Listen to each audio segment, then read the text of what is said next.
原定今日壓軸上演嘅格蘭披治電單車錦標賽，受到天雨關係被迫腰斬，比賽會安排喺聽日進行。喺格蘭披治電單車錦標賽正賽開始之前，大會為前日喺排位賽入面不幸逝世嘅葡萄牙車手卡尼拉默哀。全日全部賽事都順利完成，但嚟到壓軸上演嘅電單車賽就被腰斬啦。喺第一個圈上到上路之後，唔少車手都舉起手，示意落雨，大會隨即將比賽暫停。車手返到入維修站同大會人員商討近1個鐘頭，最後決定確保車手安全，將比賽延遲到聽日進行。雖然天公不造美啦，但仍然安排表演節目助興㗎。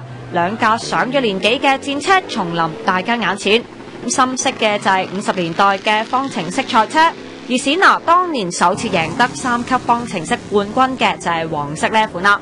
圍繞東望洋跑道走咗2個圈，已經吸引到唔少車迷攞起手機或者相機影相，連工作人員都唔放過啊！呢2架方程式表演完畢之後，就有花式電單車表演。呢啲唔係一般人可以做到嘅動作，無論現場抑或係電視機旁嘅觀眾都不禁哇哇哇！不過啦，奉勸一句，大朋友抑或小朋友都千祈唔好學啊！澳門電視台記者譚家榮道。